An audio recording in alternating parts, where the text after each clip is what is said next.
grade 4. Today we are going to start with Unit 9, Lesson 1 and 2. This unit is talking about our Egyptian culture. So can you guess what are these lessons are talking about? First of all, we will know what is the meaning of heritage. Second, we will move to the 3 seasons of farming in ancient Egypt. After that, we will move to an ancient game, which is Senate game. And finally, we end our unit with the past continuous tense. To know more about these, keep watching the lessons. Hello grade 4. Today we are going to start with Unit 9, Lesson 1 and 2. So let's start. So what we will learn in Lesson 1 and 2 in Unit 9? This unit is talk about our culture. So we will read about our cultural heritage, a story about cultural artifacts, and we will learn how to form and use the past continuous tense. First of all, we start with Lesson 1, what is heritage? And here we have some vocab. The first word is heritage, heritage, heritage. Number 2, temples, temples, temples. Number 3, traditions, traditions, traditions. Civilization, civilization, civilization. Agriculture, agriculture, agriculture. Identity, identity, identity. Sites, sites, sites. Museum, museum, museum. Calendar, calendar, calendar. Archaeologists, archaeologists, archaeologists. Monuments, monuments, monuments. Historian, historian, historian. Identity, identity, identity. After we learn this vocab, let's move to the reading text.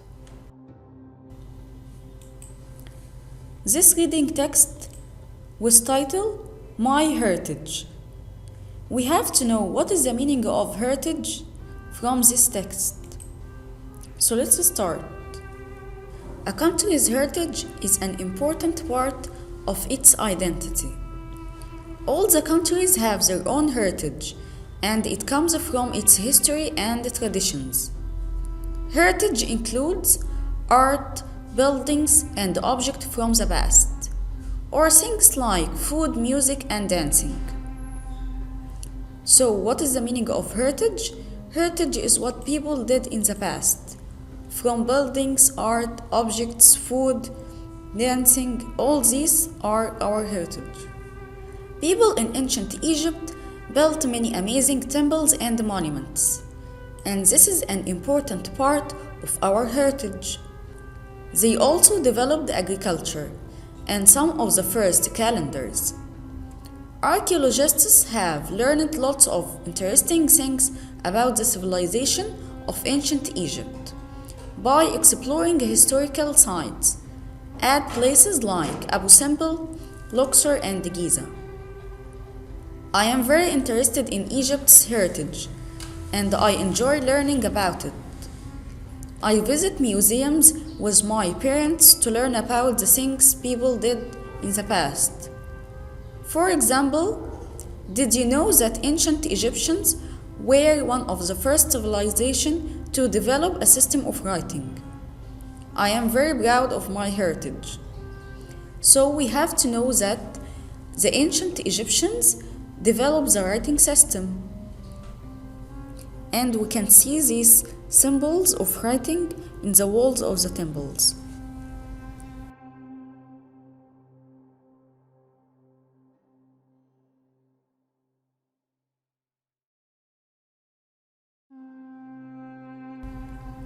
Now let's move to the second part of lesson 1, and this about the seasons of agriculture in ancient Egypt.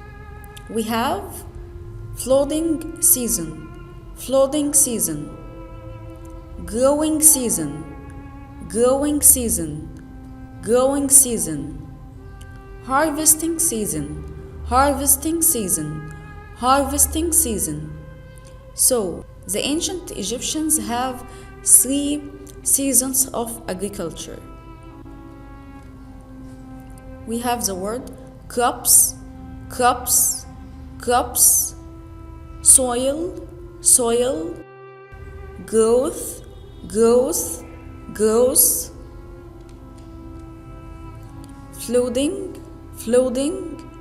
flooding, fields,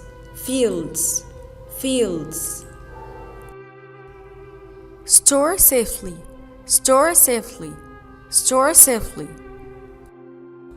Now let's move to this reading text about the 3 seasons of farming.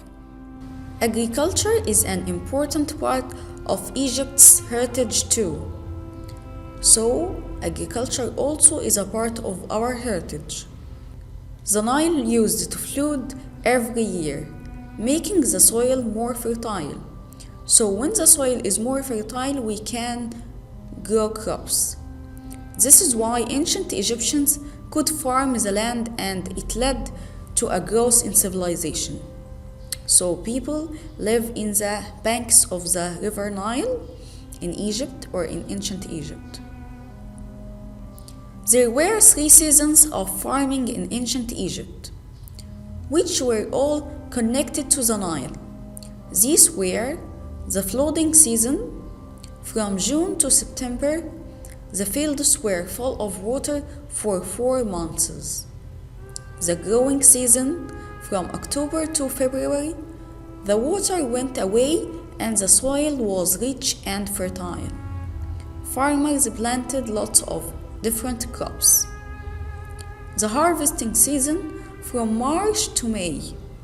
Farmers cut the crops and store them safely before the Nile flooded again. So, ancient Egyptians has 3 seasons of farming.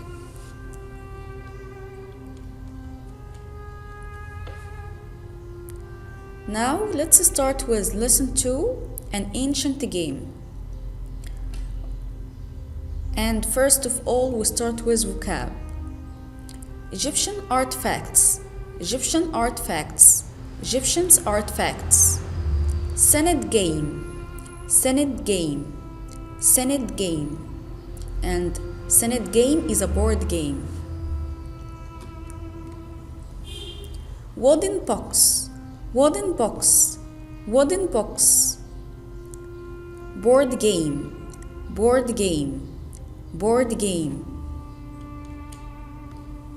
Ordinary people. Ordinary means normal. Counters. We use counters in Senate game. Explore. Explore is to discover something. Hell. How far? Interested in. When you're interested in something, you're keen on that thing. So here we have this text about an ancient game. Akil often helped his dad look after their goats. One day, he was sitting under a tree. It was a hot day, and he was tired. Then, he saw his friend Otah and waved at him to say hello, okay? Otah was carrying a bag, and he looked happy when he saw Akil, because they are friends. Look, Akil, my dad made me a game. So he made this game by himself. He showed Akil a long wooden box with squares on the top. The box had beautiful pictures on the side. Next, he took out some counters from his bag. 7 were tall and 7 were short. Okay, this is the game and these are the counters. That looks fun. What do we have to do? Said Akil. He asked his friend what we will do with this game or how to play this game. We have to move the counters and see how far we can move. The winner is the first to get all the counters off the board. Let's play. Okay, now he described to his friend how to play this game. Utah and Akil played happily under the tree. Then Akil looked up. Oh no, he said. Utah, where are my goats? He played with his friend and he forgot the goats. Utah and Akil looked around. In everywhere, they are searching for their goats. The goats were walking away over a small hill. Look, there they are, Akil said. Quick, we have to get them. So they have to get their goats before they escape. This is the second part of the story. So now we finished part 1 of the story and we move to Sarah and her family. Sarah was in the museum with her mom and dad. They were looking at the Egyptian artifacts. There were lots of very old things and Sarah was reading the information about each object. Finally, Sarah stopped in front of a long wooden box. This was the Senate game. Mom, Dad, look at this, she said. What is it? Asked Dad. It looks like an old Senate game, said Mom.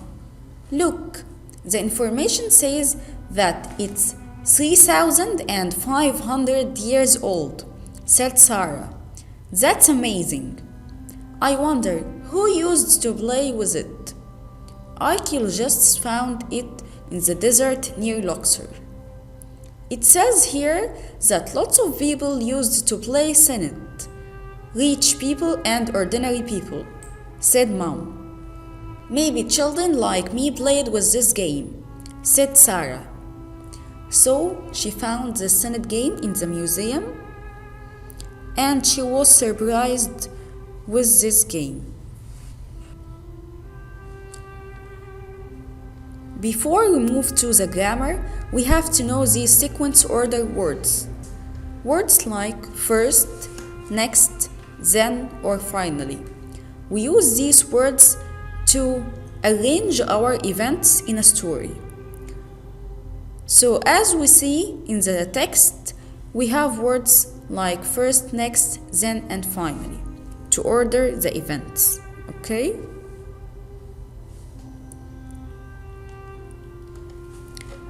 Now let's move to grammar part. Today we are going to talk about past continuous tense. So what is the past continuous tense, or when we use the past continuous tense? We use the past continuous tense to describe an event or an action that happened in the past and takes time. This chart shows us the past, the present, and future. Past is something that happened before, present is something happening now, and the future what will happen then. Okay? So, the past continuous is some action that take while in the past. Okay? It takes time or while during the past. So, how we form this past continuous tense? We use verb to be but in the past form. We have was and were plus verb ing. Like this example, I was doing my homework.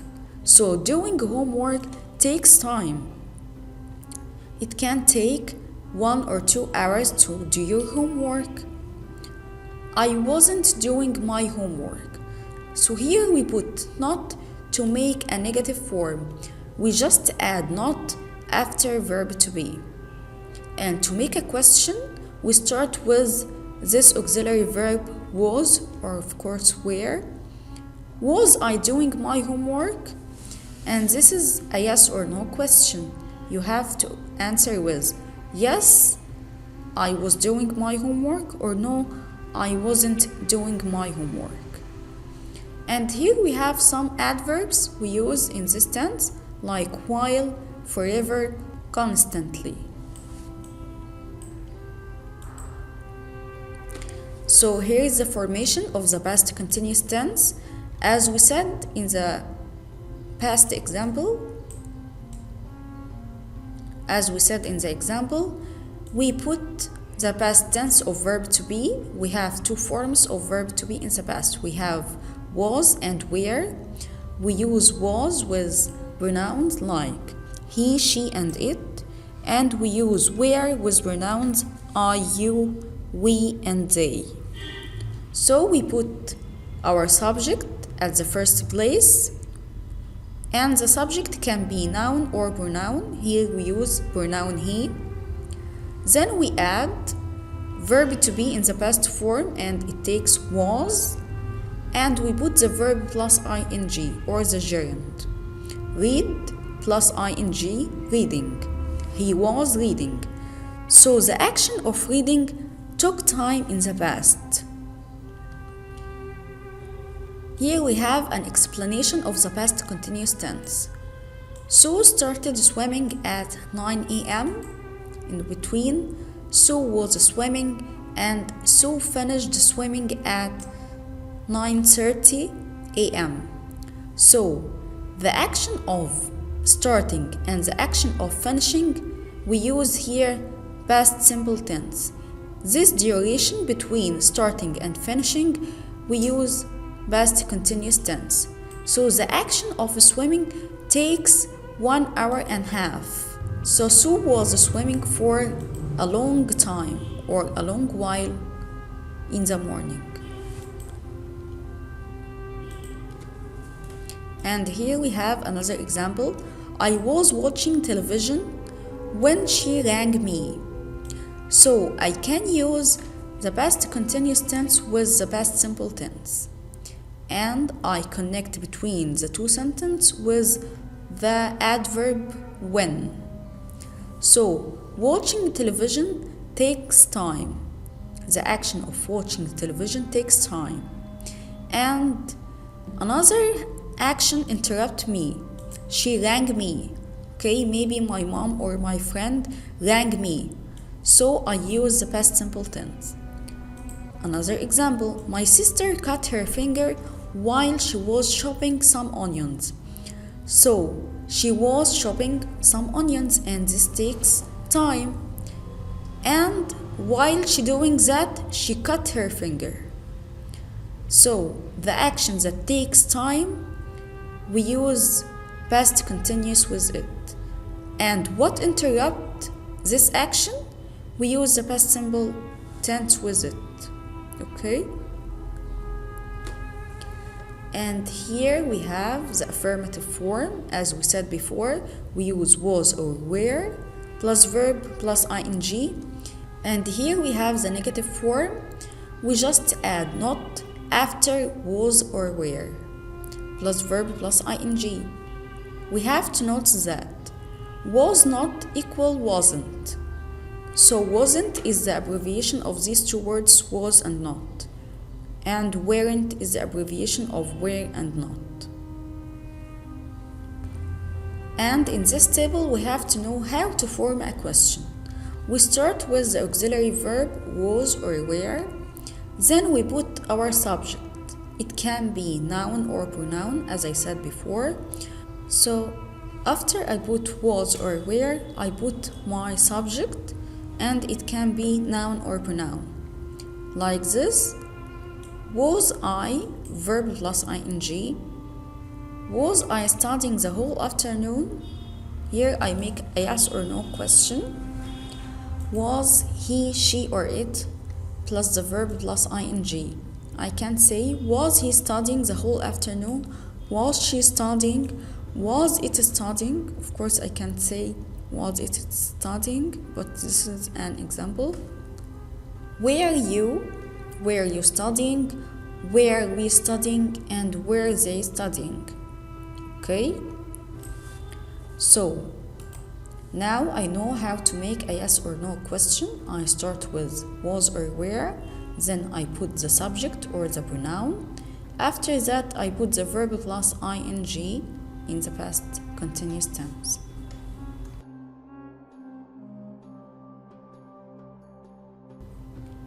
So thank you for listening. I hope you enjoy these lessons.